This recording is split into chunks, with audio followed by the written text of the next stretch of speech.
chef or the cook, I always dealt with all the animals and utilizing the whole animal. So that's really kind of how I came up with all these different techniques and cuts that I do, which is a little different than some others, more traditional butchers would do in a butcher shop, but not too far off. Really similar, but for the most part, they're all the same.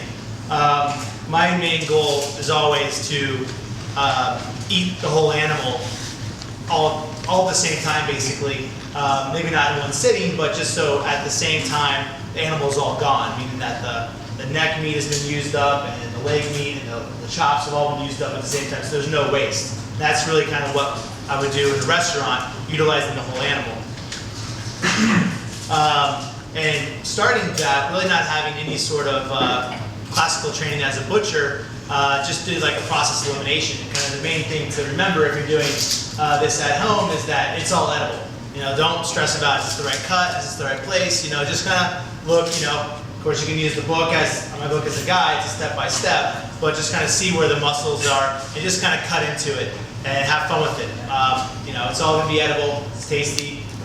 Have fun. So I usually always just had one knife. I just had a boning knife, and I've gone through a bunch of them because you just whittle them down. I would use a Japanese 1,000 grit stone here to sharpen all my knives. You can see how much I've already kind of whittled this one down. It's usually a perfect rectangle. And the kind of important thing with sharpening is that you're just consistent with it. I really like to keep it about like a 30-degree angle is how I like to sharpen, to go about 7 times in each part of the knife before I move on. But the main thing is just making sure you do that the same every single time, because that's what's going to keep your knife sharp. If you switch it up, then you're going to change that angle and it's going to dull the knife even more than it already was. So this is just a boning knife, standard boning knife from FDIC. It's a German company with the wood handle. I really like the wood handle opposed to like a metal handle because it gives a good grip. I also do have globals that I use and I use for a real long time. They'll work as well. But this is a nice, fairly inexpensive knife. I also have a scimitar here. This is a really nice knife for doing kind of longer finishing cuts, more like pig and beef.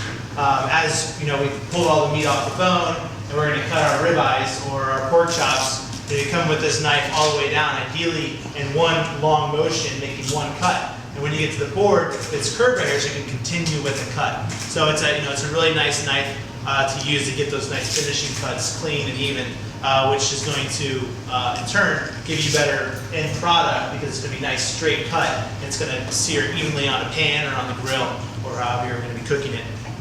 This is another style boning knife that I use as well. It's more of a Japanese style boning knife. It's really nice. You can get it really nice and sharp. It's good balance. This is the chef's knife.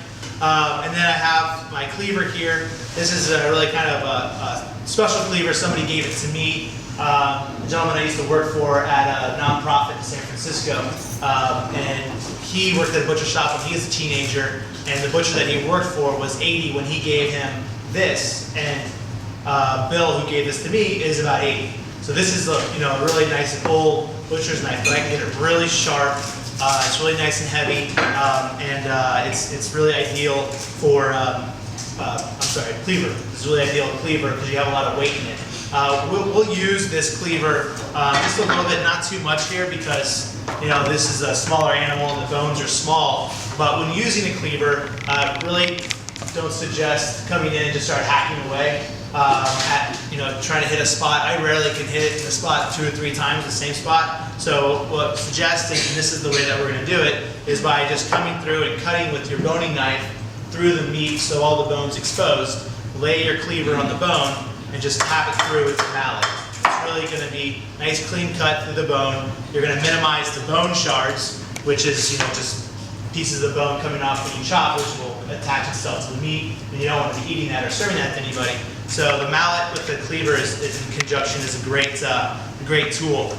This year I picked this up at just the local hardware store in San Francisco. I'm sure they have them out here too. It's one piece, which is really important for me because we use it a lot, especially in classes. You don't want the head flying off going across the room.